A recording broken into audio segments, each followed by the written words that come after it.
So if you're watching this, this is a very basic introduction to mnemonic systems. I'm going to give you a very quick, easy practice. It's a system you can use. You can use it now. You can use it to remember anything that you want. Um, you're going to be limited by only 10 items just at first. But in future videos, we'll expand upon this system. And this is just the most basic system to help you remember anything. What the practice of mnemonics is the art of memory. And this was actually, I'm not going to go into detail here, but this is actually a very ancient practice that virtually every culture on the face of the planet, especially what we call quote unquote primitive societies who don't have a written language, actually use mnemonic devices. It is very natural to human beings. We've forgotten this art, but there are some people who are trying to bring it back. I'm very excited by it for a number of reasons. First of all, and I won't go into all the reasons that it's useful, but not only does it just allow you to remember things, which you can use your imagination, uh, that's a super useful thing to have in your everyday life, but it also strengthens your mind. This is the equivalent of lifting weights for your mind. It really is. You can cure, or at least you can prevent things like Alzheimer's and mental deterioration. There are so many things that you can do. You can read up on it. I'll probably at in a later video give a more thorough presentation of it. But right now, I just want to very quickly give you this practice. So I made this stupid slide here because I've never done this before and I'm bad at it. But okay, so what we have right here is very basics of how memory works. It works according to association. So if you are memorizing something, let's suppose you're memorizing, or let's even suppose you're just learning some notes from a lecture in school, and it's on, let's say, history, say the American Civil War or something like that. Okay, well, what you'll do when you remember something, and you're not conscious of doing this, but when you take in information, it has to latch on to something that you already know. And then you make an association between the thing you know and the thing you're trying to remember, this new information. And over time, as you um, bring to your awareness the new information, it begins to build the neural network so that it kind of is able to go free of the original association. So memory works according to association. Um, Back in ancient times, a poet would be someone who could memorize what it is that they had written. So the ancient Greeks linked memory and creativity together. They said they're really two different sides of one thing. Because if you think about what creativity is, it's always learning how to take something that you already use and just using it in a novel way, or combining two things together, or any number of things like that. But it's never creation out of nothing. It's always creation out of something, just taking something that already exists and spinning it in a new way. And so ancient poets would have to, just to get back to this link between memory and poetry, they would have to remember their poems because this is before written language. And so they would go around reciting it. This is where we get the tradition of a bard, in like Celtic um, culture or Germanic culture, and the Nordic. You'd have like this bard or some kind of a poet who was singing. There was always singing involved, and singing is also linked to memory. We'll go over that at a later video. But if you look at primitive people, they always sing the history of their people, right? Um, how are they able to remember it? They remember it word for word, and they pass it on word for word. Well, they're using memory techniques. They're using association. And we're going to go through the very most basic one. It's called the number rhyme system. And I have a stupid image here of a dude practicing because that's what it is. It is a mental discipline. It's a practice. And the more that you do it, the better you're going to be at it. And the more that you take in, when you take in new information, you're going to have what's called your natural memory, as opposed to this developed memory. This is called artificial memory. But your natural memory will actually increase as a result of strengthening and using those muscles. It's the same thing as lifting weights or punching a fucking bag or whatever. Okay, so what you're going to do is you're going to take the numbers 1 through 10 because you already know these numbers, right? That's the point. You're taking something you already know and you're making a new association with it. And then you're using that new association, we're going to be able to add on any bit of information we want. How do we do this? Well, we take the numbers 1 through 10. Each number, we're going to have an image associated with it that rhymes with a number. So it's super, and also rhyme uh, is also something that helps your brain remember things. So if you can use rhyming in your memory, it's going to help you to remember. So you take 1, and we're going to use the image, and this system that I'm showing you is the system I use, but you want to use whatever images come to you. When you think of the number 1, you could think of bun or gun, but I use sun. And so I just have this mental image of a sun. I feel the heat of the sun on my skin. I see the brightness. I see it in the sky. The more senses you can get involved in this process, the more it's going to stick in your memory. So we take 1 and we associate it with sun. We take 2, and I literally think of my old Converse sneakers. So 2, shoe. That's mine. You could do whatever, 2, blue, 2, glue, whatever works for you. 3, I think of a tree. 4, I think of a door, and I specifically think of like an old wooden door. The more aesthetically beautiful it is to you, the more you're going to remember it. 5, I think of a beehive, and I hear the bees, buzzing. I smell the honey or whatever. Okay, 6, this is kind of indulging my morbid side. I think of the river Styx, which is a mythological river basically like in Hades. And it's supposed to be red. I can't remember if it's like blood or fire or something like that. But so that's the river Styx for 6. 7, I think of heaven, which, as everyone knows, is really just Tuscany. 8, it's supposed to be a gate. This is my bad. I did a wrong image here. But think of a gate. Okay, 9, vine. And I really think of more of like a grapevine. 10, I think of a pen, and like a really nice fancy pen, and you feel yourself holding it and all that kind of stuff. You do whatever it is that works for you.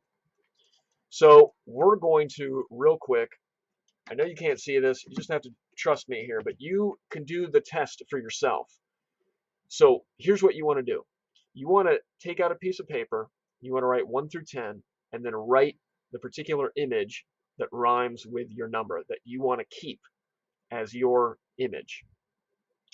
And then you want to spend some time memorizing them and imagining them, and even do little tests for yourself until you've got it down solid. Once you've got it down solid, then you're going to start testing yourself. You can go ask friends to give you a random list of 10 things that you'll memorize, and you'll be able to memorize it forwards, backwards, all out of order. You will impress people, and this is the most simple exercise you can do for memory, and you'll already be doing something that very few people can do. Now, what is the use of this? There are lots of uses for this, but suppose that you wanted to go to the store and didn't want to take a list with you. You could use this to remember.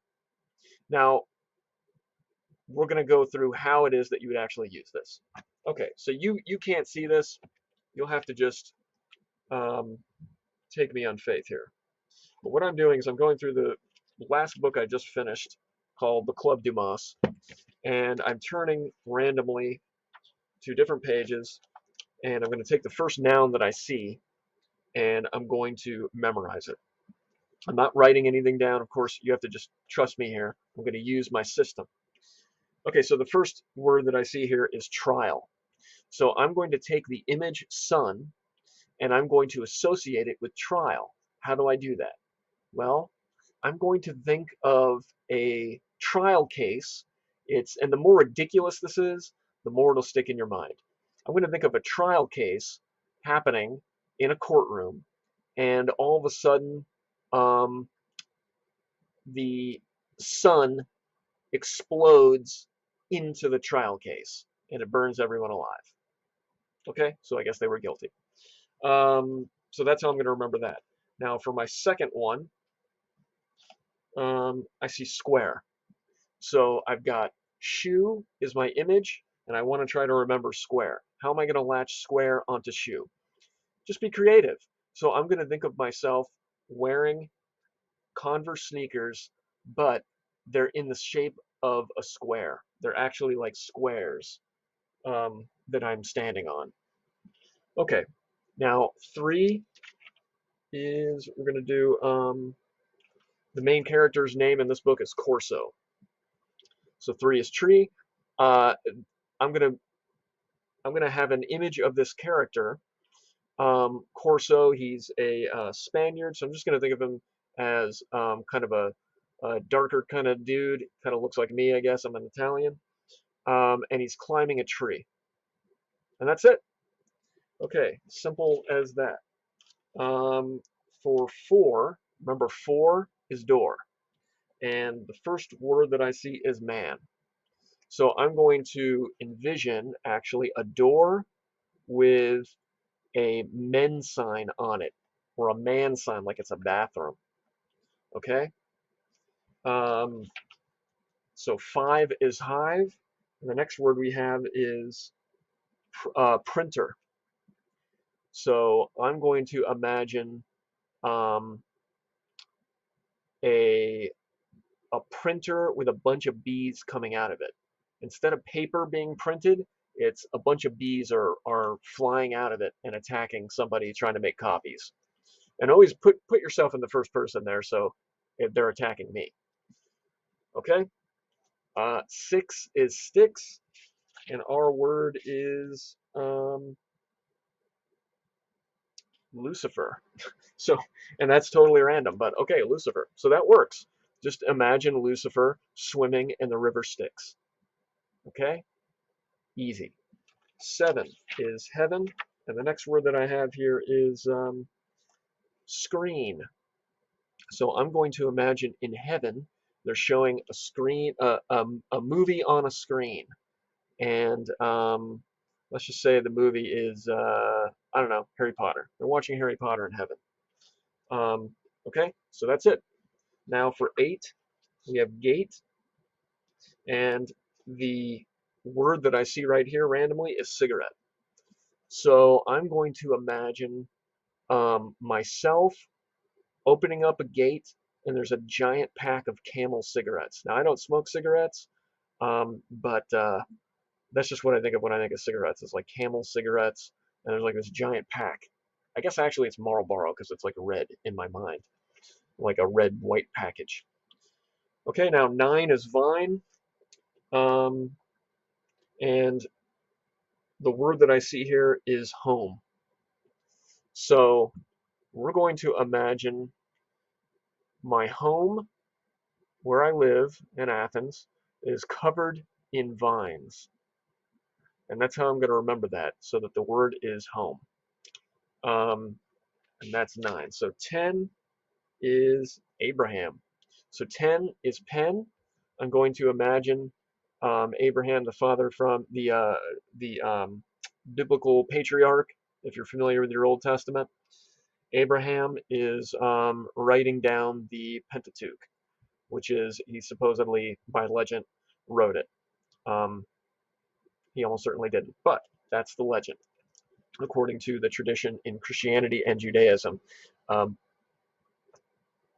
Actually, I'm wrong there. That's Moses. But we'll still think of Abraham as writing down, I don't know, is writing down a couple of books in the Old Testament. That didn't actually happen, but it just helps you um, to memorize it. Okay, now we're going to go through this real quick. So the first word that I have is sun. What did I remember for sun? Was trial. 2 was square. 3 is Corso. 4 is man. 5 is printer. 6 is Lucifer. 7 is screen. 8 was cigarettes. 9 is home. And 10 is Abraham. Now I could do that all, you could test me, I could do that all out of order. I didn't write any of this down. You just have to trust me. You can do it for yourself and you'll see how easy this is. It may be hard at first because um, you have to make sure that the images that you're using to rhyme with your numbers are solid in your mind. But once you get it down, I've done this so many times that those numbers are just locked in solid. Once you get that, you'll be able to add in any kind of image that you want, um, any list of things that you want, any kind of noun, anything like that, you'll be able to memorize. Now, there are ways to expand this very system out to nearly infinity. I mean, as many numbers as you could possibly want. But we'll go over that in um, a later video.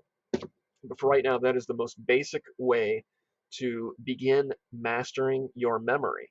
And this is going to make you, I mean, I guess it depends on how you would define intelligence. This is going to give you better mental power. I mean, this is going to really, if you think of your brain as a muscle, this is going to strengthen your muscle and you'll be able to do things that you couldn't do before. So it's very, very important to strengthen your memory. All right, check out my YouTube channel and check out any more videos that come your way. Okay,